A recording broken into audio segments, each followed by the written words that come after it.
amigos? Buenas tardes, por fin en el aire, como les prometí, alrededor de las 7:30.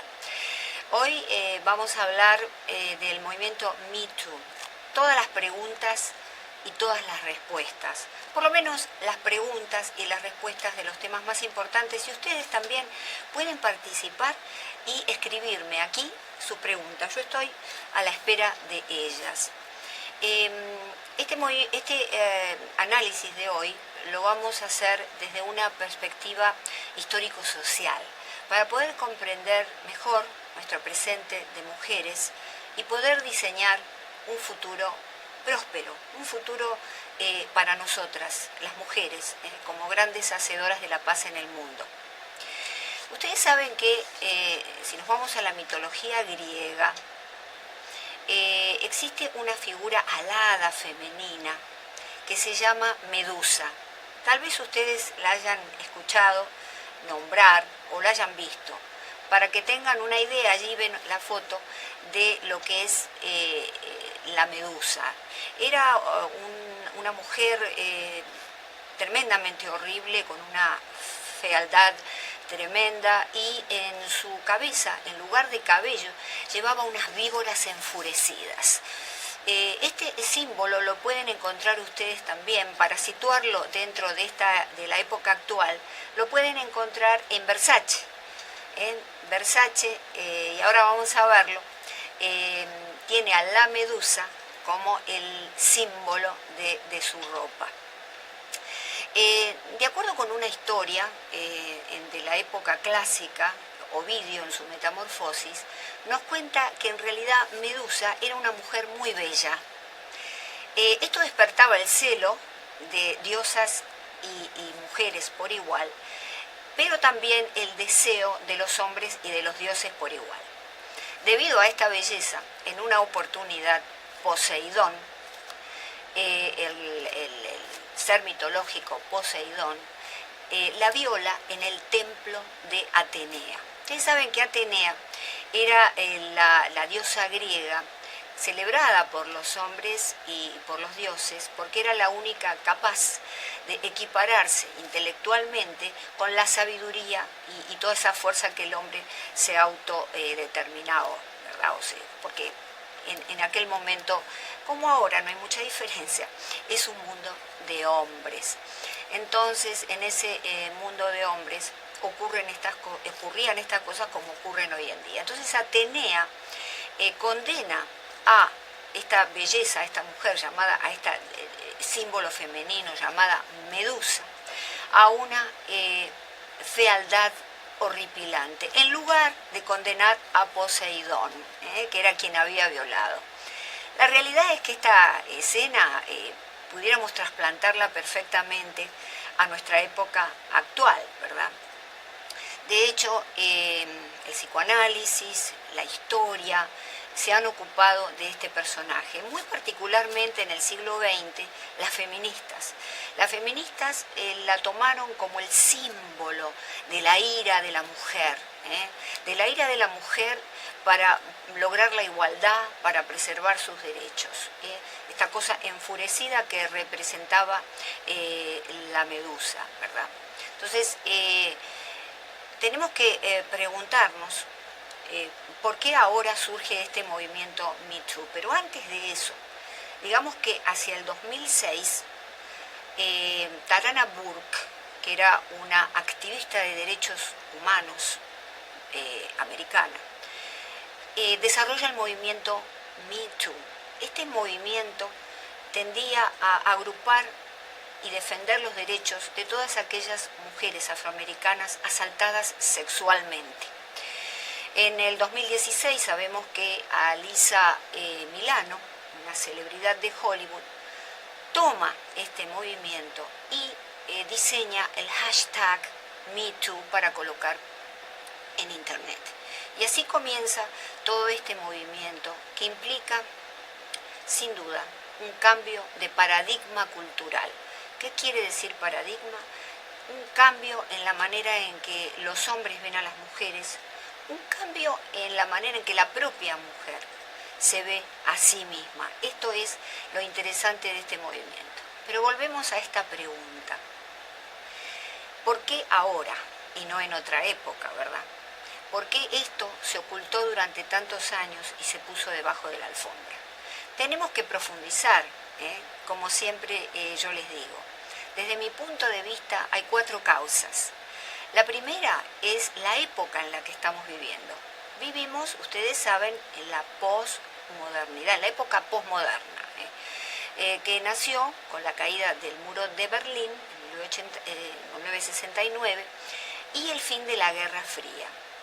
Esta fue denominada época posmoderna por muchos sociólogos.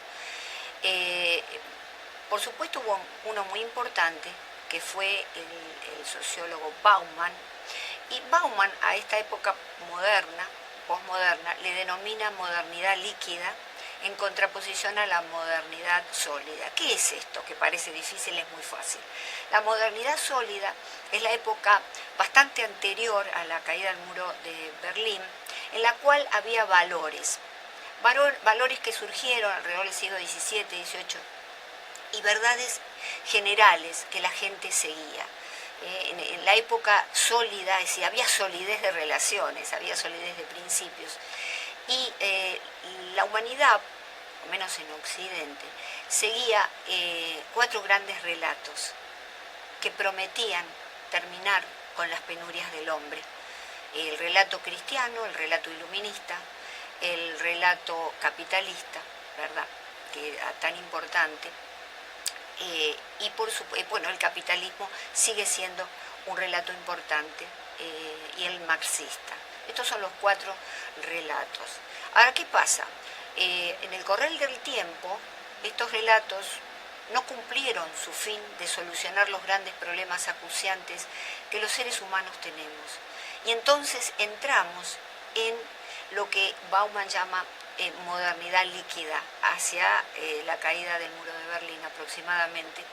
Entonces, esta modernidad líquida deja de tener esos valores, es una época del desencanto, estamos todos desencantados.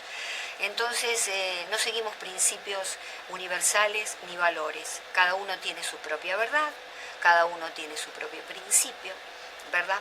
Y hacemos lo que se nos da la gana, lo que nos conviene. ¿Por qué le dice líquida? Porque, bueno, hacemos lo que nos viene bien, lo que nos conviene justamente, como el agua se adapta al recipiente que la contiene. Nosotros nos adaptamos a cualquier situación. Y acá viene lo interesante de esta época, que hace al movimiento Me Too y el destape de estos últimos tiempos. Es una época de la imagen, una época en donde todos existimos en una vidriera mediática. Si no, pareciera que no hay realidad para nosotros. La realidad está determinada justamente por esta cultura del reality show.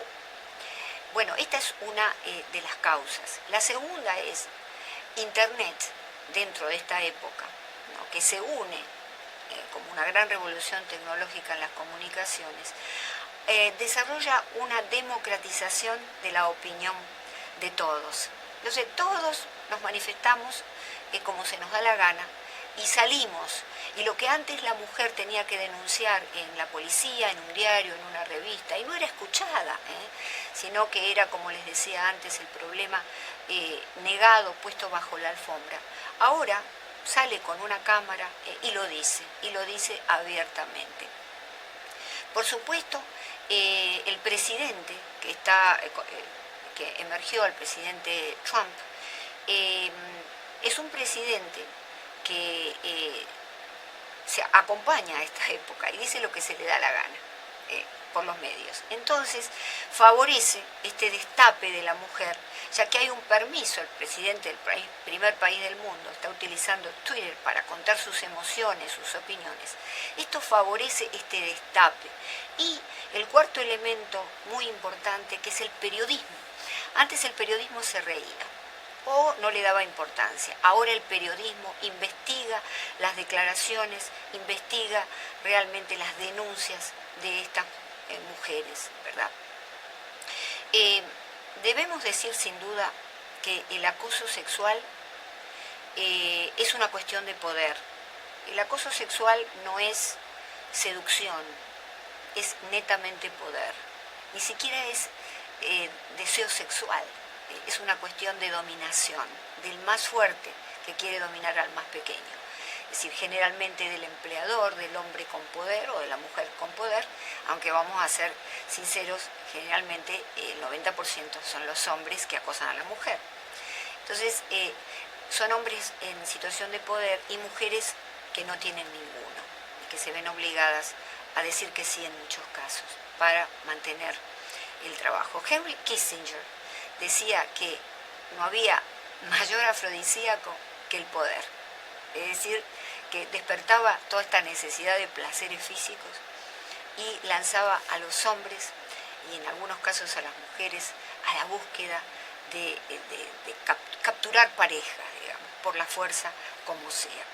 Entonces, esto es el acoso sexual, que no es un piropo. El piropo está muy valorado en nuestros países latinoamericanos. ¿Cuándo empieza a ser un acoso sexual? Ustedes me dirán, y deja de ser un piropo. Bueno, un piropo lo dicen de vez en cuando. Qué linda estás, qué bien te queda ese vestido.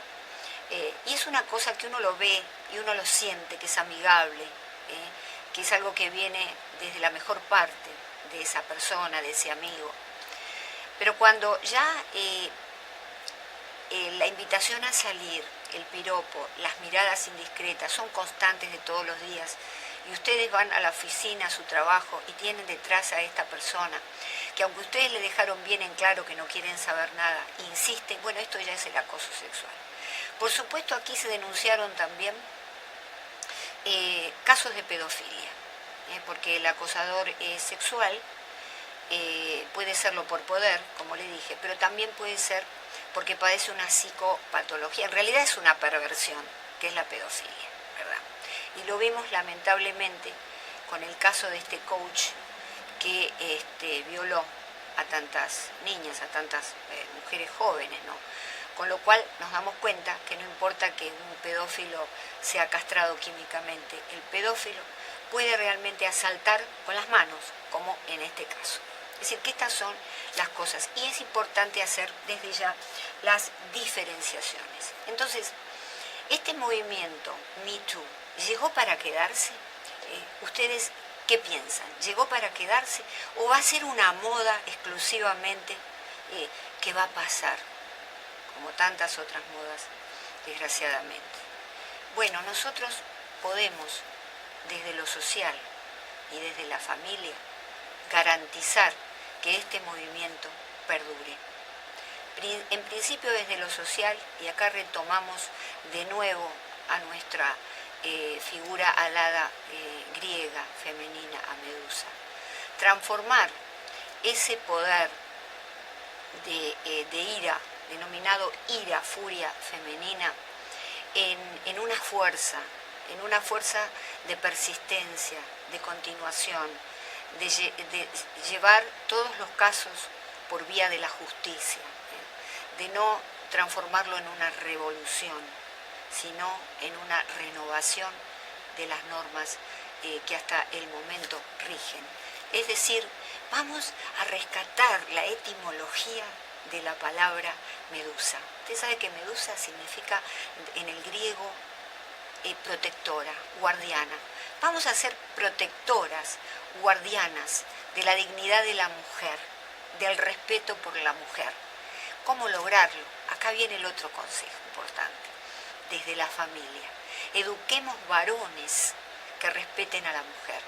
Si tú, amiga que me estás escuchando, no eres respetada en tu casa por tu marido, o tal vez te golpea, el peor de los casos, o sencillamente no eres respetada, tus hijos varones van a ver natural maltratar a sus parejas y tus hijas mujeres van a ver normal que a ellas las maltraten. Esto es muy importante. Entonces, el varón, no hay que hacer estas frases, bueno, los varones no lloran, las mujeres sí, las mujeres son más débiles, el hombre es fuerte. Es decir, hay mucha cultura todavía desde la familia que incita, sin querer, a que el varón abuse de su posición de varón y tome a la mujer como un objeto. Y otra de las cosas que desde la educación debemos hacer en la familia es, por supuesto, decir a nuestros hijos que debemos involucrarnos. No tenemos que hacer la vista gorda, como decimos en nuestro país, ¿no? Tenemos que quedarnos callados.